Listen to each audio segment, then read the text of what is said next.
Go get him, kid. Thanks, buddy. I'll be right here to Represent Mayoral. yeah to do something.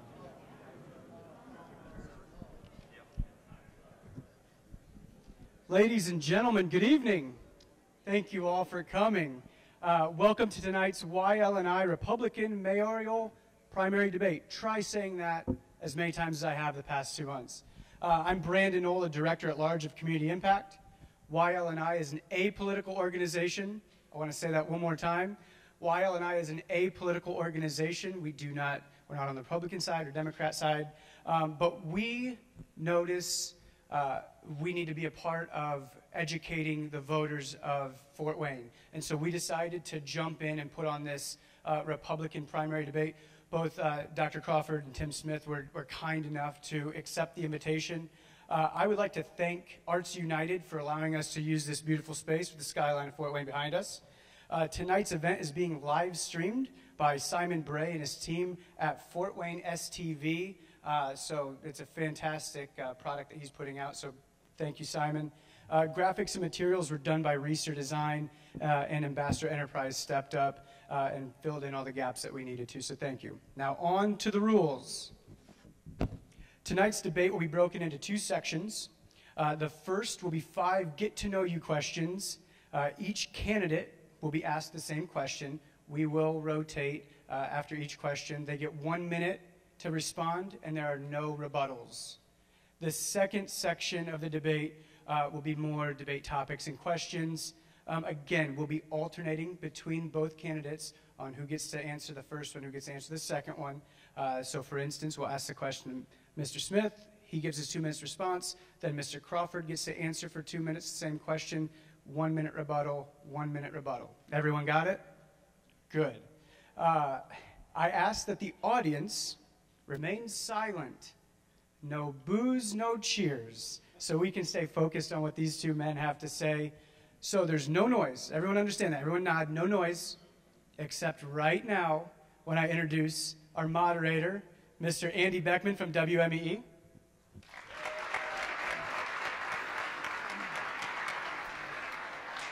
And the candidates, Mr. Tim Smith.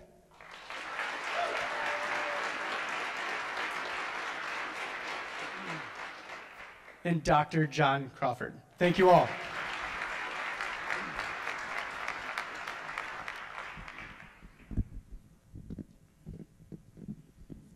What were those rules again, Brandon? All right, gentlemen, thank you very much for being here. I think as we get started, a good place to start is some candidate introductions, and we have had a coin flip ahead of time as to who's going to go first, and for 2 minutes to try to give a summation as to who they are, and what a little bit about their campaign is. And then as we get into some of the get-to-know-you questions, we might expand on some of the issues that are addressed in some of your opening statements. So let's start there. Dr. Crawford, in a coin toss one, the first question, I'd like to hear your opening statements as you address our group. First off, I'd like to thank Brandon and YL&I for having us here tonight. It's very nice. It's a lot of work that Brandon's put into this. First, I want to tell everyone why I'm running for mayor. Since I've been on council, dozens of people have asked me to run for mayor. Please run for mayor.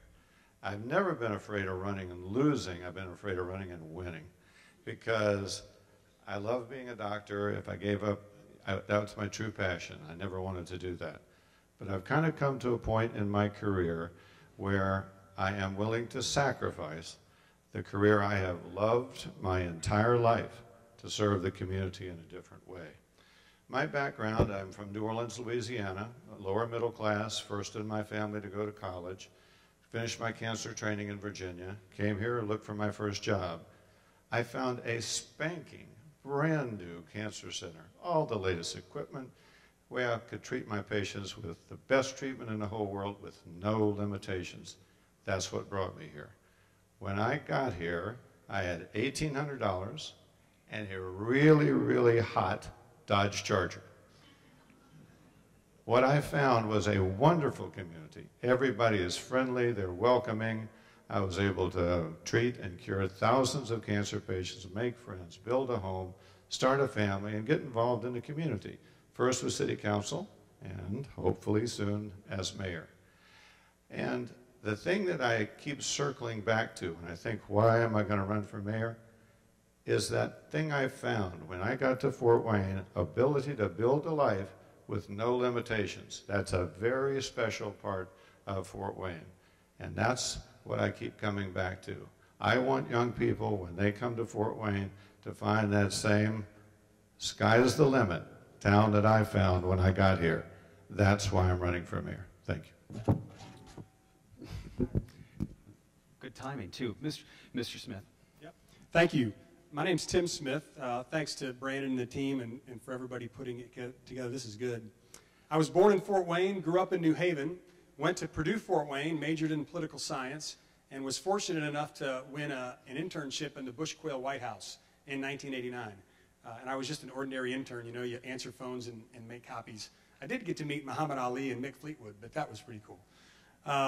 I learned out there as an ordinary intern that small conservative good government can benefit people and businesses, and that stayed with me. Returned to Fort Wayne, worked on a congressional campaign, managed Paul Hilke's campaign, Republican mayor in 1991, got married, and then was admitted to law school, and Paul was nice enough to let me go. So in 91, I went down to Indianapolis to law school with my new bride. And the first year of law school, we had our first child. In our second year of law school, we had our second child. In our third year of law school, we had our third child. It actually gets worse. I passed the bar, came home a year later, had our fourth child, and our fifth child, and true story.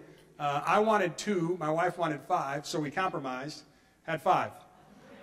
Which is why I've been happily married ever since, by the way. I have done nothing politically other than a brief state Senate caucus in 1994 until 2016 when my wife and I were discussing, hey, what is next? Our 4 oldest children are married, and we had sort of an agreement for years that we were going to do what ordinary families do. We were going to raise a family, we were going to serve in our church, we were going to build a career, put some money in the bank, and a different season of life had come upon us. And that inner burning of what I learned in D.C. kept coming back.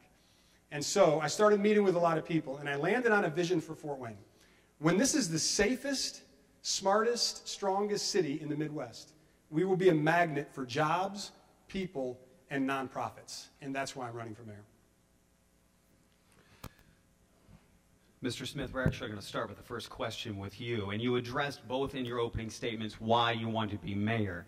So I'd like to kind of move on to a question that says, from a infrastructure and almost maybe a sales point of view, when we're looking to recruit citizens, jobs, companies, and organizations, given the fact that we have a 2-minute format, what is the elevator speech that you give to help recruit people to this area? Okay, 1 minute. Yeah, well, I'm glad to take the question. For 25 years now, I've worked at MedPro, 14 different jobs. In my current role as I lead our operations and technology, which is a team of about 100 employees, 300 contractors. When I started there in '94, we had 200 employees. Now we have 1,000. We had 200 million in top line. Now we have $1.5 billion. And so we and I are selling Fort Wayne constantly. And here's what we say, and I'm proud to tell this story. This is a city with a great history. We were built on the rivers. We were built as a manufacturing community. It's a city with a work ethic. It's a city that loves each other, has saved each other from rivers and from unemployment. I'm going to talk later about how we have lost 45,000 jobs in the last 35 years out of Fort Wayne. The message that I tell people, the elevator speech is, this is a great place, a place of integrity, a place where the neighbors love each other, where the communities are fun to play in and support each other. Fort Wayne is a great place to live, and it's going to be better. Dr. Crawford, similar question to you. What is your elevator speech? You're a 5th-term city councilman when you go to recruit and sell Fort Wayne ideologically. When I talk to a CEO that's thinking about coming here, first thing I'm going to tell him all the good things about Fort Wayne. It's a city on the move. We have momentum. We have relentlessly improved the quality of life here. I voted for the baseball stadium years ago. That was what sparked downtown's momentum and has kept it going. I've been a leader on Riverfront and Electric Works. Those things are transforming Fort Wayne and making it better and better and better. The CEO needs to know that. He needs to know we have a great quality of life, because that's what site selectors look for these days. Quality of life is your #1 thing. It used to be tax abatements and stuff. It's not anymore. And when we have that great quality life, we also have a low cost of living. That's a hard combo to find. And I think he would find here a great talent pool. He'd find the talent he needs to grow his business.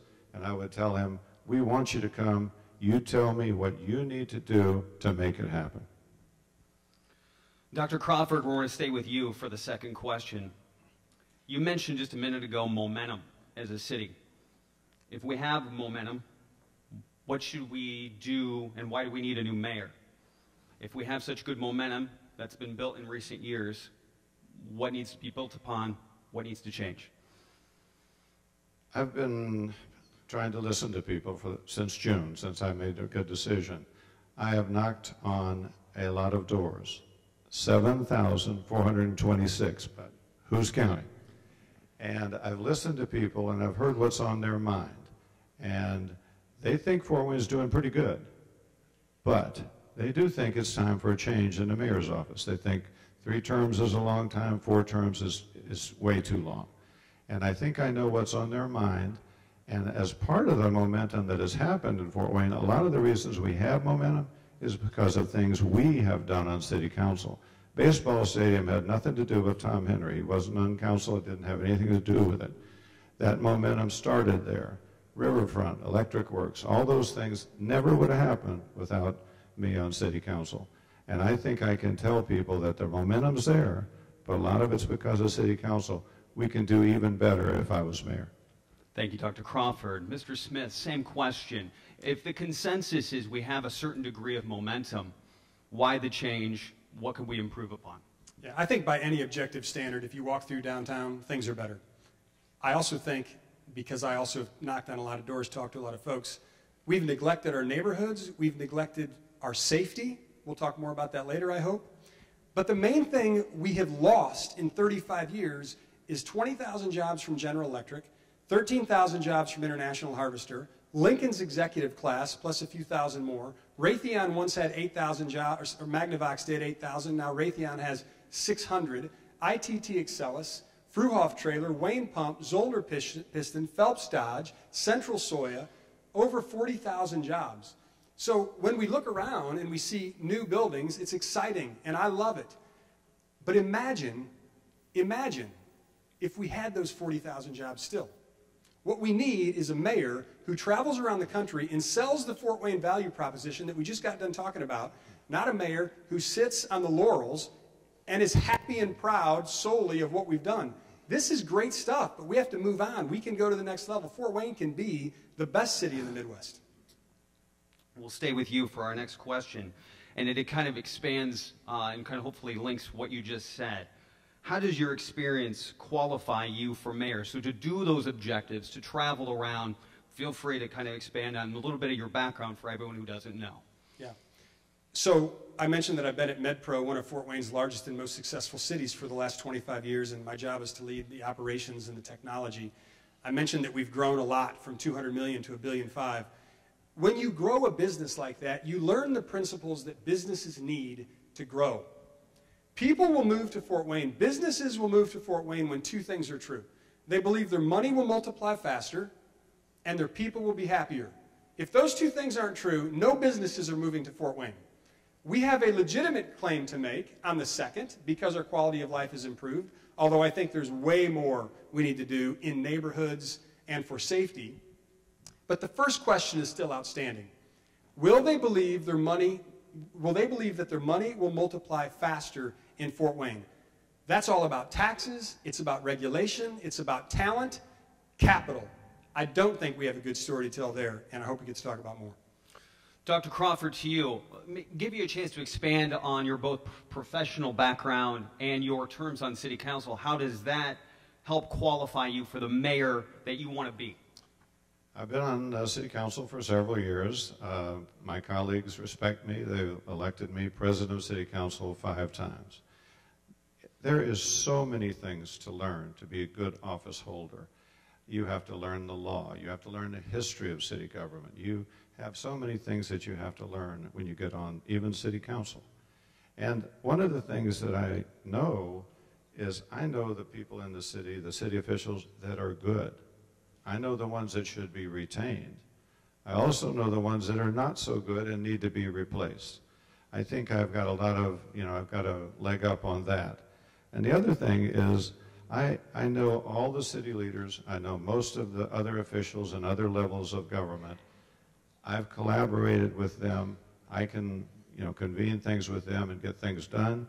And I think I could be mayor on the first day of 2020 and do that job well. Dr. Crawford, we're staying with you on this question.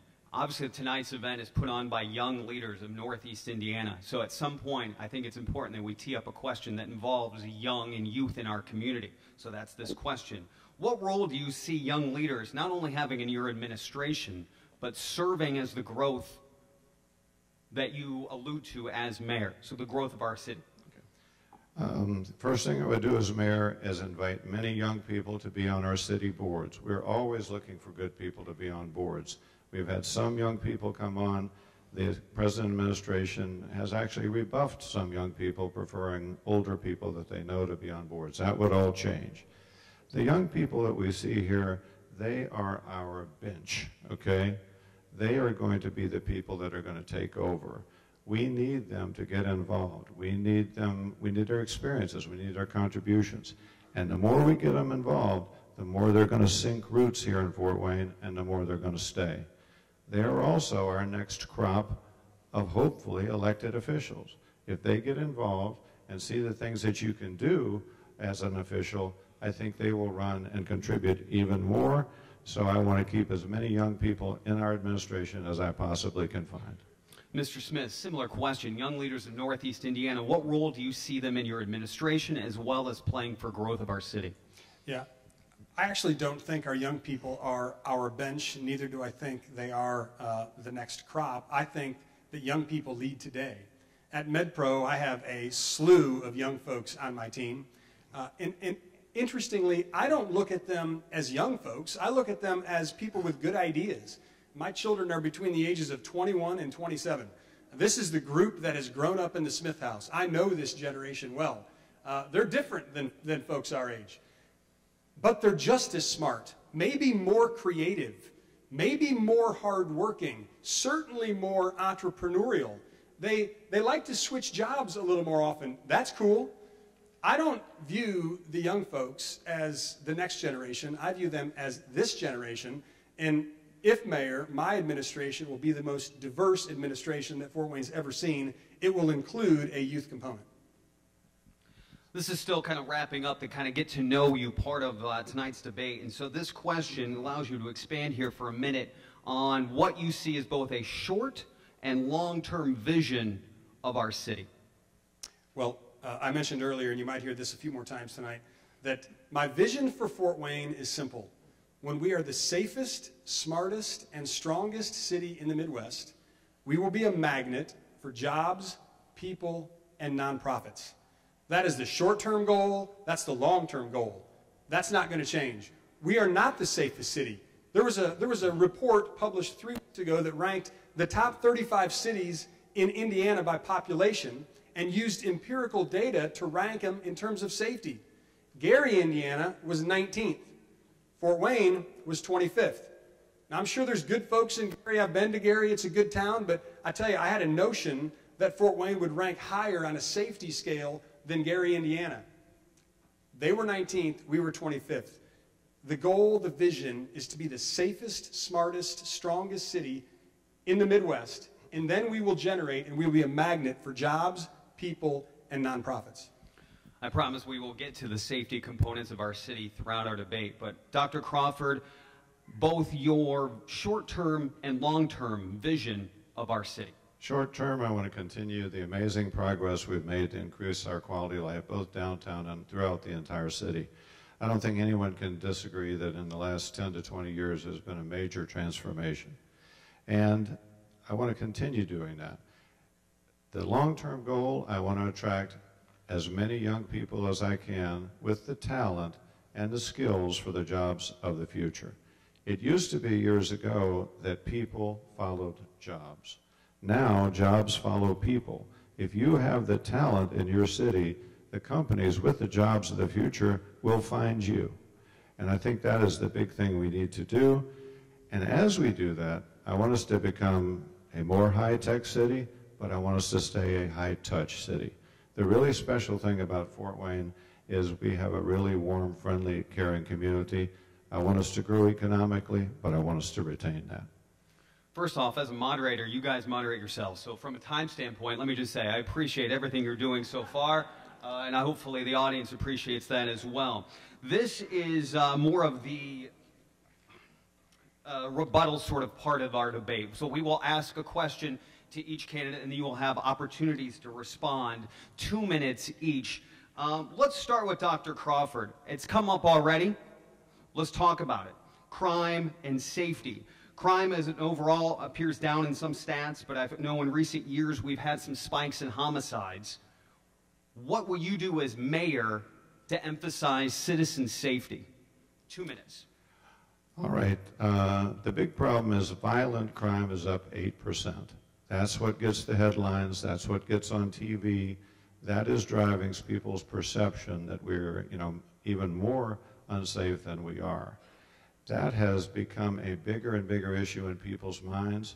When I've been knocking on those doors, since Thanksgiving, when we had a triple murder and a quintuple shooting, more and more people say crime is their #1 issue. We've already started to address that on City Council. We had a crime summit on February the 5th. We invited the police chief, we invited the sheriff, we had the FBI, we had everybody come in and tell us where we are and talk about what we've done. We've added police, we've added equipment, we've added to the budget. We've already done a lot of things, but we need to do more. And I think one of the things that we could do is, first, we need to increase the salaries of our police officers. We are 41st in cities in Indiana in police salary. We're the second biggest city. That has to be addressed because we're having problems recruiting young officers. The other thing, I think high-tech is a big thing in my mind. High-tech surveillance cameras and other things have been used in other cities. In London, there's 1 surveillance camera for every 14 people. Scotland Yard uses closed-circuit TVs in 95% of their solved murder cases. Inglewood, Illinois, put a lot of those in and other high-tech things. Right outside Chicago, they saw a 52% decrease in shootings the next year. They led the city in the reduction. So I think that is something we need to do. It has to be done carefully. You have to have the right infrastructure. You have to have the right monitoring. Cities that do it well get a good result. Those that don't have not had such a good idea. We cannot accept where we are right now. We can't accept that as a new normal. I think we need to do something new. The high-tech is where I would go. I feel like you've been wanting this question, Mr. Smith, so here we go. Crime is down in certain categories. We've mentioned some of the violent crimes appear up, though. Safety, citizen safety. Feel free to expand for 2 minutes. Yeah. So we're ranked 25th out of 35. That's pathetic. We have to do more. 46 murders last year, 4 yet uncalled. That's potentially 50. Over 150 from the last 3 years. Over 350 murders in Fort Wayne unsolved right now, if you didn't know that. Over 350 unsolved murders in Fort Wayne. It's horrible. Drug overdoses in the middle of our city, in the middle of Fryman Square, in the middle of the day. This is not the safest city in the Midwest. This is the 25th safest city in Indiana. There is way more we need to do. The first thing I would do is reinstitute what we were good at in the late 90s under Chief Neil Moore. We were good at community-oriented policing. Community-oriented policing is simple in concept. Smaller geographic assignments, officers park their cars, get out, walk the beats the old-fashioned way, develop relationships with the local businesses, with the local residents. Why is community-oriented policing so effective? Because relationships are at the heart of building trust. Why do we have 350 unsolved murders? Because we can't find witnesses. Look, we have great police. They're doing their jobs. We have great prosecutors. They're doing their jobs. Many of these cases actually could be solved. We know who the bad guys and gals are. We just can't solve them because we can't produce witnesses. Why not? A lack of trust. Why do we have a lack of trust? A lack of relationship. How do you build relationship? Person to person, one at a time, the old-fashioned way. I've also spoken to a lot of our officers, and I've asked them all one question. How can we be the safest city in the Midwest without spending more money? And to my surprise, actually great surprise, they have all answered the same way. We are top heavy. We could move officers from behind desks to the streets in detective or traffic positions. We're going to do that too when Tim Smith's mayor. Dr. Crawford, your chance to address anything that Mr. Smith just mentioned. Two things. Number one, we will have to add more money to the police department. If we're 41st in salary, that's not good. So one of the things I would do with the zero-based budget is allocate more for more homicide officers, more narcotics officers. I agree, we have a witness problem. Guess what? If you have a high-tech surveillance camera filming it, you don't need a witness. So we need more witness protection. The high-tech surveillance cameras will help with the witness problem. Mr. Smith, any chance to comment back? You want to take a minute to expand more? So we are ranked 25th. We have a murder problem. We will do community-oriented policing, and we will move officers from behind desks to the streets. This was not my idea. When I asked this question, how can we be the safest city without spending more money? That was the answer. That's the answer I heard back from the officers. Now, I don't know how many you can move from behind desks to the streets. I've asked that question. I've been told the numbers vary, but the numbers are big. It's all about relationship and oversight. I think the role of the mayor in terms of safety, this is the way I think about it as a business guy. Smart CEOs pick the best potential leaders for each area. That's what I'm going to do. I'm going to pick the best potential chief of police, and I'm going to let him or her do the job, and I'm not going to meddle. But there will be a couple litmus tests, the first of which will be, how do we do more with less? How do we become the safest city in Indiana without spending more money? And there are ways to do it. Mr. Smith, we're actually going to start with you on our next question as we switch away for safety for just a moment. Recently, media shined a light on a lack of sidewalks near public schools, and I think it grabbed some headlines, and so I'd like to spend some time on that. Do you see that need as real, that we need to improve infrastructure when it comes to sidewalks in our city, especially around schools and transportation zones? And then how do you do that? Yeah. So I had the privilege and pleasure recently to be principal for a day. If you don't know what that is, Fort Wayne Community Schools often invites community leaders to partner with a principal for a day, and I happened to be assigned to an elementary school on the northeast side of town. It was an awesome experience. For starters, this principal who had been in the building for about 10 years, we greeted every student when they walked in that day. That principal knew probably 475 out of 500 students' names. We have good principals. We have good administrators in Fort Wayne. I also learned that day that we have elementary schools in Fort Wayne that are 100% walkers, no buses. I didn't know that. I also learned that day that the infrastructure for many of those schools is in fact crumbling. This was a few weeks before one of the local TV stations did their story. So I asked how. The sidewalks are crumbling. The curbs are not cut in. The yellow paint should be on the streets is not in the streets. The light bulbs are burnt out. We have people in the southeast side of Fort Wayne, the 10-Point Coalition, who are going around every night and counting burnout light bulbs. This time of year, maybe a couple months ago, when elementary school students are walking to school and it's either a little dark or a lot dark, that is as unacceptable as it gets. A mayor's number one job is safety, and job 1A is children's safety. So, yeah, we're going to improve the infrastructure, and we're going to prioritize it around the schools. Dr. Crawford, at some point, by the way, gentlemen, we're going to get to how we pay for that. I'm going to make sure we figure out how to do that. But I want to get to Dr. Crawford. First of all, do you see school transportation zones, sidewalks, recent media reports as an issue? And then how do we pay for and execute? Okay. Yes, it is an issue. Infrastructure updates are always an issue.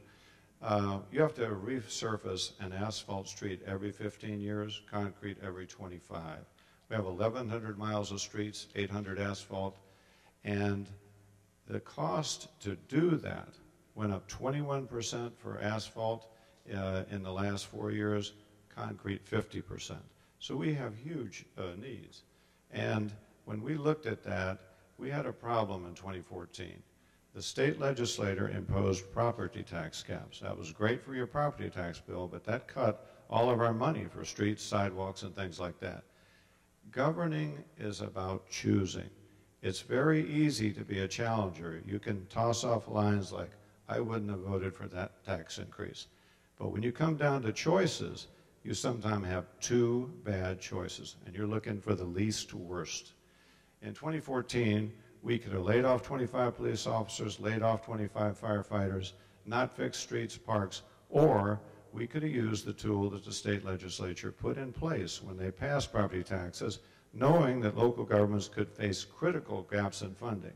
I chose to advocate and pass a local income tax increase.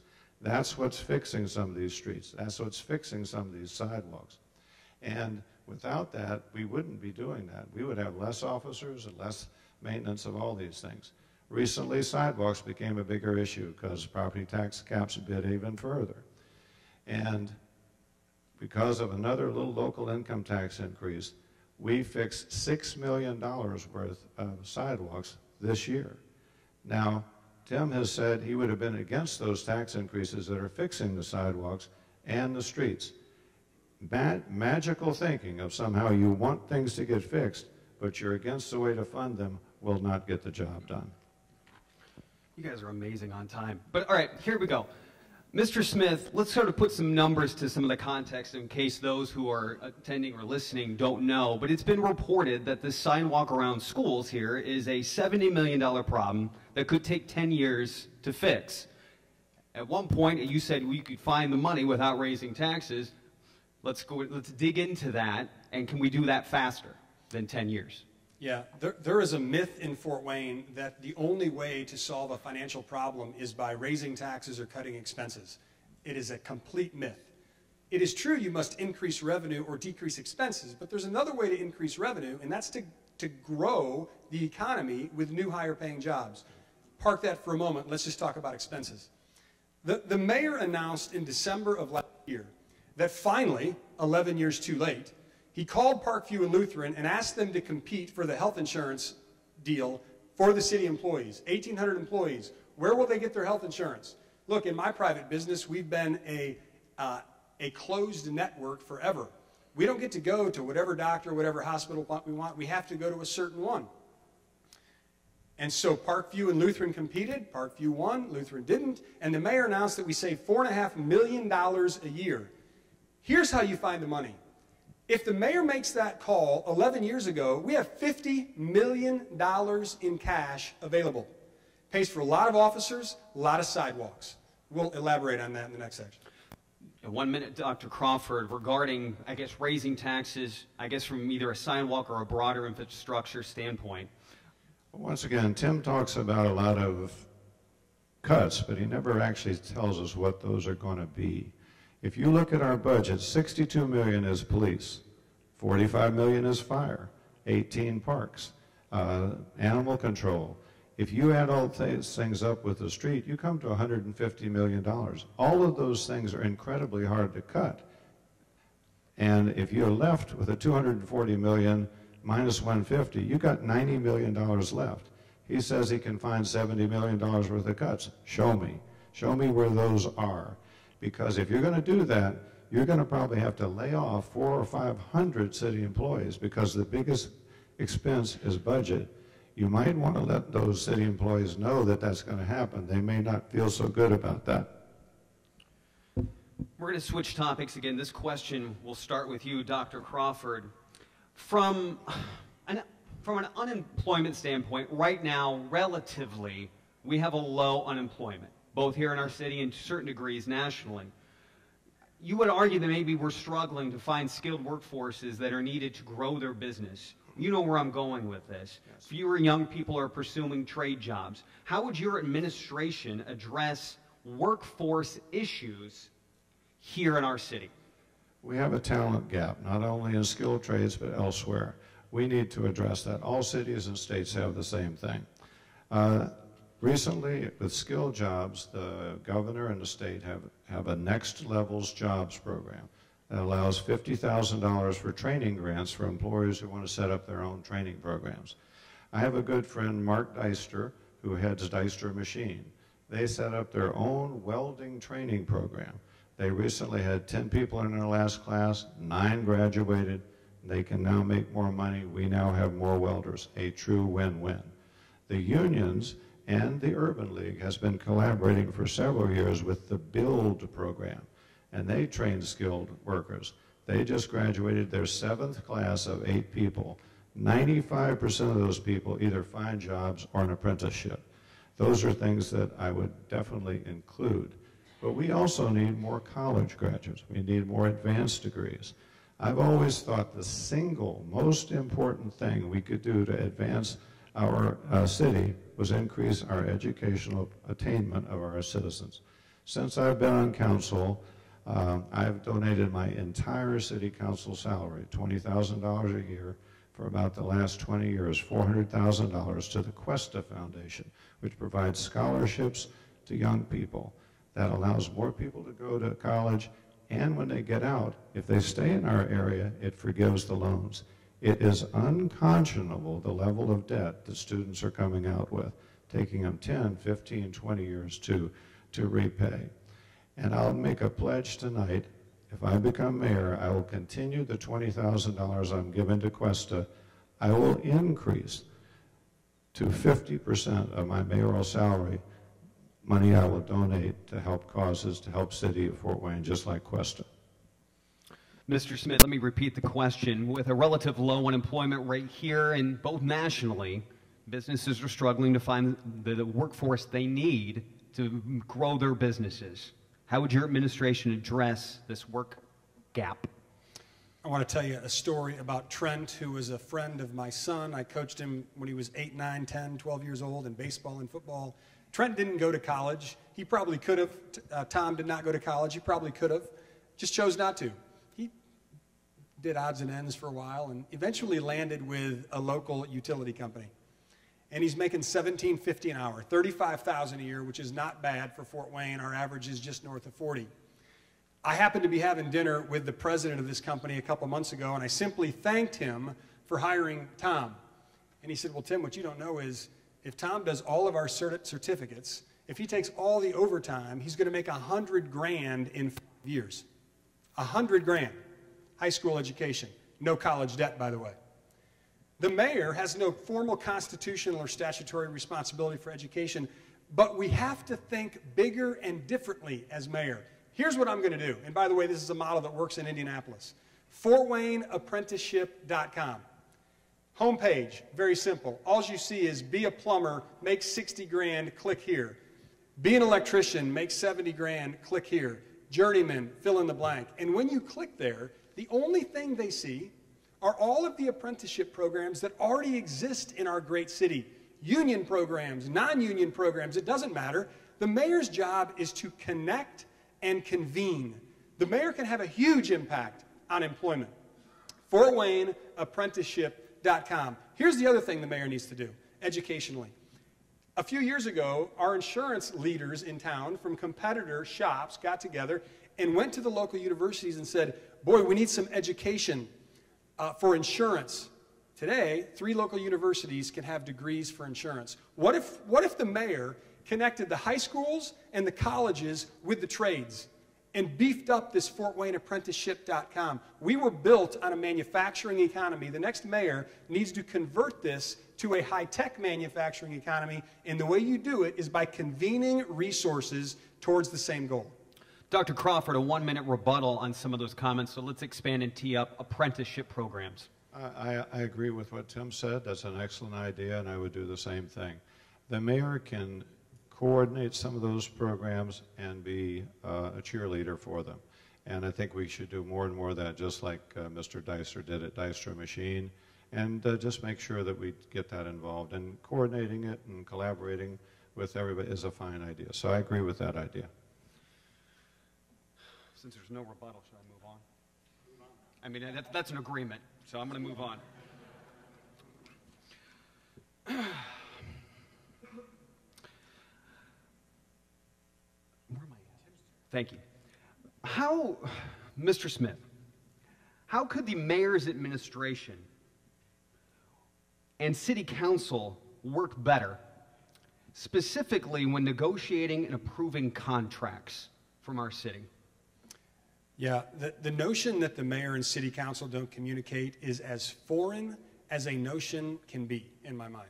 Every successful business I know has either really good communication, or if it's not really good, they're working on it all the time. The mayor has not been to a city council meeting in the last 4 years, except for the one that immediately followed the last election. That's unacceptable. Leaders communicate with all those around, whether they're on your team or not. In business, that's the way we do it. Now, at City Hall,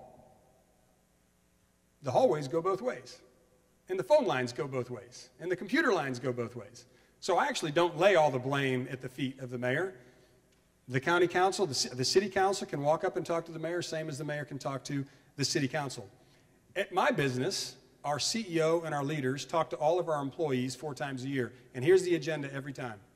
This is what we did the last 3 months. This is what we're doing now. This is what we're doing the next 3 months. Again, it's not hard. The people just want to know, and they want to be included in the decision-making process. That's the key. They want included in the process. From the lowest level person to the highest level person, they just want to feel like they're heard and they're influencing the direction of the company. Communication between the mayor and city council is easy. The hallways go both ways, the phones go both ways. The mayor needs to show up at the city council meetings, and the city council members need to be in his office insisting that he does and that he talks to them on every issue, from the biggest budgetary matter to the smallest contract. You asked specifically about contracts? I deal with contracts on a regular basis, 7-figure contracts, 8-figure contracts. Negotiating contracts is easy in concept, difficult in practice, and I can't wait to apply my 25 years of business executive experience on contracts. Dr. Crawford, let me repeat the question. It's the same one, especially you serving as a city council member multiple times here. How could the mayor administration, especially if you were mayor, work better with city council in negotiating and approving contracts specifically? Currently, the relationship between city council and the current mayor is not good. Communication has not been good, and cooperation has not been good. If I would become mayor, I would go to the first meeting of every year. I would have a monthly meeting with the city council president to update him. I would have an open door, anytime, any subject relationship with every member of the city council. I would include them early on in budget talks. That is one of their big peeves, and our big peeves is that, yeah, we get a budget that comes to us, all we can do is cut. We can't say, well, maybe we should put more here and less here. So I would include them. And as part of that, I would come to the table every so often when we had a big issue to talk. There's no reason the mayor can't come down and join the discussion, because some of these issues will be 5-4 or 4-5. You need all the minds you can on those tough issues. As part of that, I would involve city council early on in the negotiations of major contracts. The Red River trash contract has been a disaster and an embarrassment to the city of Fort Wayne. I have had call after call after call from people who haven't had their trash picked up. I haven't had my trash picked up, and some of them are desperate. I got one call from a poor disabled couple that hadn't been picked up for 3 weeks. I felt so bad. I went out to their house. I put 32 bags of trash in my van, and I took it to Red River. I had a fly hatch in my van that took me 2 weeks to get out, but they really appreciated me doing that. And so I think those are things that we could do. And I've always been responsive as a council member. We had 740 emails when I did about the annexation issue. I answered every one. I'd be just as responsive as mayor to citizens and particularly to council. I think if we did that from council, we would get better budgets and better contracts. Mr. Smith, a 1-minute rebuttal. Obviously, Red River just came up. We made it a broad question. You can either dig into that or any other specifics of Dr. Crawford. Yeah, I mentioned that contracting is easy in principle, difficult in practice, but this is really easy. When you execute a contract, you define material breach. Our mayor executed a contract. Our city council voted 9-0 to support the Red River contract. It doesn't include a definition for material breach. And when the leaders of Red River were called before city council last year to ask what a material breach might look like, the representative from Red River actually said abandonment. We'd have to abandon the contract to be deemed in breach because there's not a definition of material breach. That is contractual malpractice. We, the taxpayers, got a horrible deal with the Red River trash contract. We, the taxpayers, own the North River property. We paid $1 million more than appraisal, and we own the pollution liability. That never happens in commercial real estate deals. In fact, you can't even get a mortgage unless you've proven to the lender that there's no pollution. We, the taxpayers, own it. That's the level of contractual malpractice that exists in the mayor's office and have been approved by council. Technically, Dr. Crawford, you have a 1-minute rebuttal on any of those comments specific. Specifically, the Red River contract, the mayor's administration, it's a purely administrative thing to put out a new contract like that. They actually spent $98,447 for a garbage consultant, and they also paid extra legal help to draw up that contract. When it came to us at council, we had the head of the Board of Works, head of the solid waste, representatives from Red River, saying all those things had been checked out, and basically at that point, we did vote for it. And it's very hard when all that's already been done to not, I will take 10% of the blame on that. I didn't look at the fine points of the contract, and it was a terrible contract, and it could be done better. As far as the North River property, that's a very strategic part of property. Some of the pollution things had been checked 10 years before, and little pollution was found. I think in the long run, that will prove to be a very, very good decision. When we did the baseball stadium, people were very mad about it, never thought it would work. I think North River will turn out to be a very smart thing in the future. Dr. Crawford, this next question first goes to you. It involves the health of our citizens. Some headline-grabbing topics include infant mortality rates across our state and specifically our region. Opioid addiction are major health concerns, both, like I said, local and national level. So what do you see fixing those, addressing those, and the role of mayor? The opioid crisis is a huge one and cuts across many things. It's causing crime, it's causing AIDS, hepatitis C, child neglect, overdose deaths, all those things. As a physician, I have a unique perspective on how to deal with that.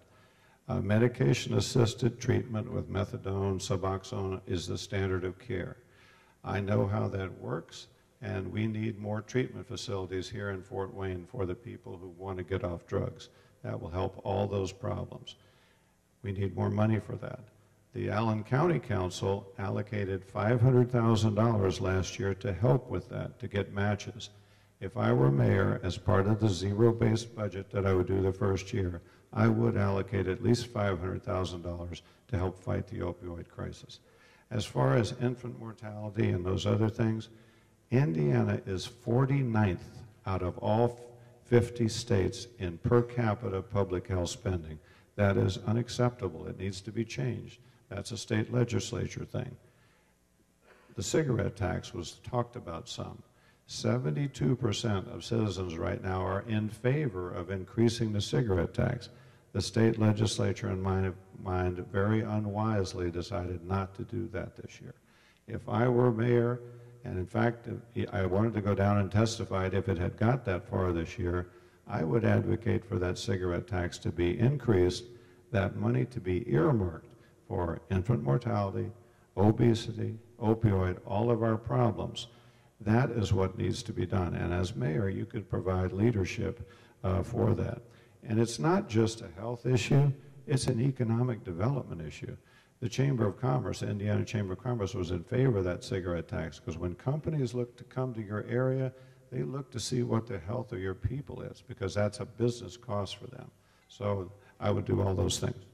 Mr. Smith, I'll repeat the question. 2 minutes to you. Infant mortality, opioid addictions, major health concerns nationally, but locally our numbers seem really high, especially in Northeast Indiana. How do you see combating these issues and the role of mayor in addressing these issues? Yeah. One thing I know about business when there are people who are better experts, you let them lead. John is a good physician. John knows this issue well, and I think he's right in his positions. We should be outraged that the infant mortality number is what it is. Where is the outrage? It doesn't make me sad. It makes me angry that our infant mortality is what it is. But I don't think the government can cure all social ills. If our federal and state governments have taught us anything in the last 60 years, it is that they are inept at curing social ills. I believe nonprofit space does a much better job. Last year, True North, which is a consulting firm in town, did a study on our nonprofits in Allen County. We have 2,000 nonprofits, filed 501c3s in Allen County, just under 400 of which are human service nonprofits. Think nutrition, literacy, people. Those 400 have a combined annual budget of just under $800 million. The total budget of the city of Fort Wayne is $240, only $170 of which is local property taxes. Almost 800, folks. The combined employee count is 11,000, making our nonprofits the second largest employer in Allen County, second only to Parkview. Here's what I believe. If you volunteer for a nonprofit because you want to help kids read, because you care about nutrition or weight loss, or you fill in the blank, you have a heart. This is what makes Fort Wayne great. We're not just the city of churches, we're the city of nonprofits. We have people with hearts. Imagine if the mayor could pull together a small portion of these nonprofits. Imagine if he could convene their leaders to together combine resources to tackle infant mortality and opioids and sex trafficking, and you fill in the blank. I don't think the government is the solution. I think the government has demonstrated for 60 years it can't do it. We love each other in Allen County. Our nonprofits can do it, and the mayor can convene. Dr. Crawford, I hear very similar agreements. I'm willing to move on, but is there anything that you would like to address in a rebuttal time? I want to make sure I give you that. No, if just not, quickly, yes, Tim's please, go point, ahead, yes. Tim's point is very good. Yes, the mayor can convene groups and bring in the nonprofits. The answer to all these questions is what would you do? All of the above. So yeah, I agree with Tim. Okay. In an effort to try to get one or two more questions in and closing arguments before 8, is it all right if we move on? Sure. Who am I going to at this point? Help me out. Good. Mr. Smith, Weil and I, we talked about young people serving. They're also putting on this debate. One of their goals and focus is inclusivity. What types of initiatives would you implement to ensure more inclusivity and diversity in our city? I think I was 31 years old, and I got a call. My company was owned by General Electric at the time. I got a call from one of the senior leaders to inform me that I'd been selected to be on the GE Diversity Committee. And I started laughing. I said, by the way, bad idea to laugh at a senior leader in any corporation. I said, do you know I'm a 30-year-old white guy? He said, we do, and that's why we're calling. You're being asked to represent the 30-year-old white guys. I said, great, I'm in, diversity. So I fly to where this is going, and for 2 days, here's what they did. They brought in a biological cell expert who taught us the value of diversity among biological cell groups. They brought in a financial analyst who taught us the value of diversity in financial portfolios. And then it was discipline 3 and discipline 4. And I walked out as a 31-year-old white guy, a total believer in diversity. If you look at my team at MedPro today, we have a lot of diverse candidates. You name the category, we have them. Here's my commitment as mayor of Fort Wayne. Not only do I have an incredibly diverse kitchen cabinet right now, which you'll start getting introduced to soon, I will have the most diverse leadership team in the history of Fort Wayne. And if any employee in the city of Fort Wayne discriminates against anybody for any reason, employee, distribution partner, taxpayer, you name it, they will be fired on the spot, and if I'm aware of it, I'm the one doing the firing. This has to be an inclusive city if we are going to attract big businesses, small businesses for years to come. We will be the most diverse leadership team in the history of Fort Wayne, and I'm personally going to assure that no discrimination is tolerated.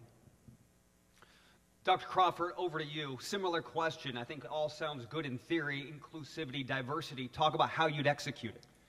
I've been executing that since I've been on City Council. I had led the passage of an inclusivity resolution at City Council in 2017 at the urging of YL&I and Greater Fort Wayne. I appreciate YL&I. They actually came down for the signing ceremony. They used that resolution to talk to companies and show them that we are welcoming and diverse community. Several years ago, we added sexual orientation to our Metro human discrimination law. I was the fifth and deciding vote and the only Republican vote for that. There are people that are still mad at me about that. Change is sometimes hard in Fort Wayne. We're not known to be early adopters. And when you change things, you will find that a lot of people will get mad at you and stay mad at you. If any of you ever want to get into politics and you've been in there for a while, you'll learn why my favorite expression in politics is friends come and go and enemies accumulate. And that's just the way it is. And as a change agent, you find that happens all the time. We must be more inclusive in Fort Wayne. The RFRA, the act that the state did, was a disaster. It has messed up our reputation and still has. We're still recovering from that. I think we can do better here. It is morally repugnant and economically stupid to not welcome everybody that wants to come here to Fort Wayne, that has the talents and the ambition to succeed here. As mayor, I would be aggressively inclusive in our administration, particularly in reaching out in recruitment. In other words, I still want to hire on merit, but I want to have a bigger pool to hire from merit so we end up with a more inclusive and diverse administration. Thank you. Mr. Smith, this is up to you now at this point because of time. Is there anything that you would like to rebuttal on that or further expand how you would execute recruiting diversity? I heard a lot of agreement. Okay, I think the audience might benefit from new questions if you have any. Yep, we do. So am I going back to Dr. Crawford? This is our final sort of question, and then we're going to get to closing arguments. So this would, or closing arguments, here we go, closing comments. I got to tell you, Dr. Crawford, from a purview standpoint, and this is a broad question and maybe one of my favorites, given the demographics of Northeast Indiana, the state of Indiana, why has the Republican Party struggled to win the mayoral race in recent years? And I'd like to hear your opinion as to why you think that is. Two things. We have run terrible campaigns for 20 years, but even more critical, the Republican Party has not came together and united as a party after the primary. We tend to be a very passionate party. We tend to disagree with each other in a friendly way, like Temp and I are, but then some of our supporters, they get hurt when their guy loses. That happened with Squadrito Buskirk. It happened with Kelty. It happened with Paula Hughes. If we don't come together as a group, as a team, we will lose this late race as well. And I think if I do survive the primary, that will be my hardest job, to bring this group back together. And same thing for Tim. You know, we both have our loyal supporters, and they're going to be sad if we lose. But they have to realize the big game is to get one of us to be the next mayor, because both of us would be a better mayor than the current mayor, and we would both lead this city to a better place. Mr. Smith, I'll repeat the question. In your opinion, why has the party struggled to win the mayoral race? By the way, if I don't win, I'm going to write John his first check. And I mean that sincerely. So that's not tongue-in-cheek. I will be writing him his first check, and he will receive it the night of the primary if I'm not victorious. I actually think, John is also right, politically, the way it has happened, difficult race in '07, and I think the mayor won for unusual reasons that won't repeat themselves. But more broadly, I actually think the folks of Fort Wayne have been lulled into this false sense of everything's as good as it can be. Everything is not as good as it can be. We have lost 40,000 jobs. I'm keenly aware. I've said that 3 times. Imagine if we didn't lose them, how different our city would be. What we need is a mayor who inspires greater things. That's what we need. We need someone who convinces us that more is possible and that though things are good today in Fort Wayne, they can be way better. That's what we need. I believe if we had that, if we had a candidate, a mayor who inspires greatness, Fort Wayne can be much more than we are today. Mr. Smith, I would like to just move, if we can, because of time, to closing comments, because I think it also gives you a chance to build on how you might execute some of the things that you haven't had a chance to expand upon at this time. So imagine with me, just dream with me a little bit. What if we didn't lose those 40,000 jobs? What if we had another Lincoln come to Fort Wayne, or 2 more MedPros, or 3 more Brotherhood Mutuals, or another Ash Brokerage? What if we had another General Motors come to Fort Wayne? How much more tax revenue would we have in our schools, funding our schools, if the 45,000 jobs weren't gone?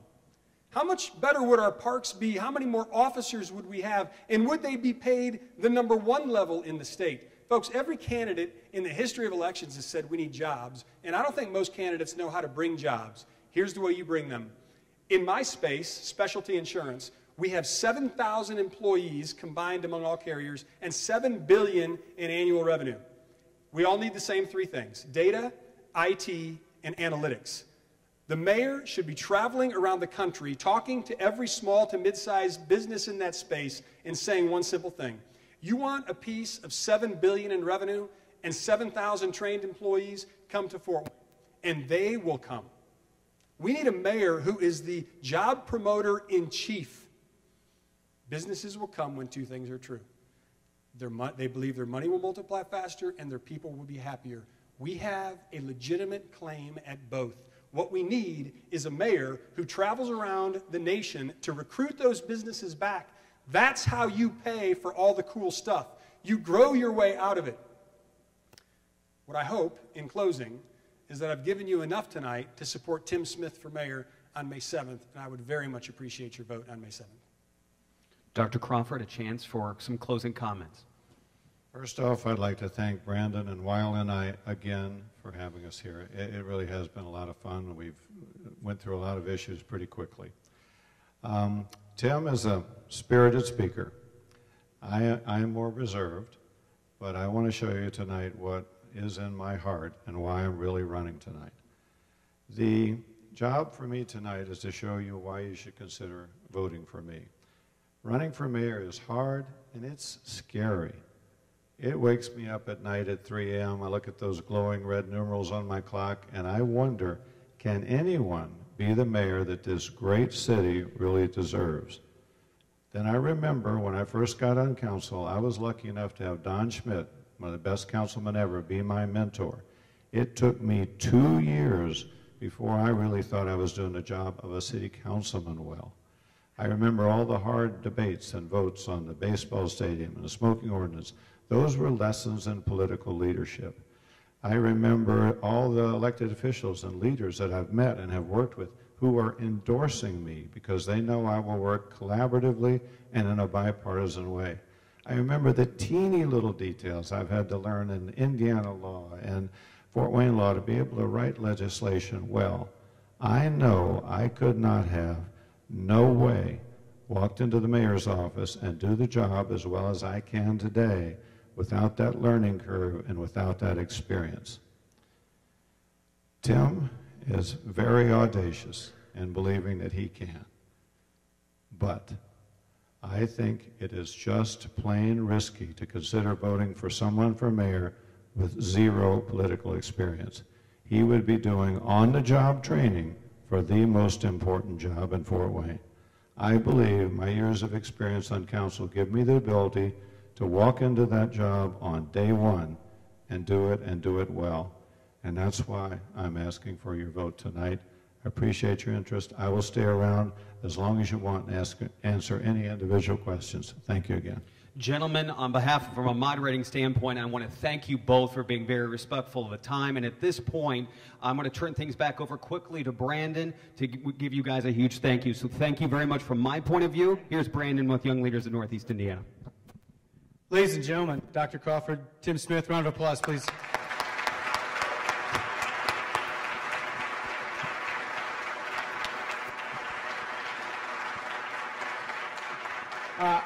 Thank you all for coming. Really, thank you all for coming. Did not think this was going to happen. In October, we were at a Bob Evans in southeast Allen County, and we talked about doing this, and by golly, we did it. So thank you both for coming and doing this and being patient with me through this whole process. We're roughly 2 months away from the primary? 60 days and 2 hours. There you go, but who's keeping track? Everyone, do your homework, get involved, vote for who you want to lead Fort Wayne, whether it's one of these two gentlemen or someone on the other side that we don't even know about yet. Thank you for coming. Media, that's all back there. These guys are now yours. Thank you again.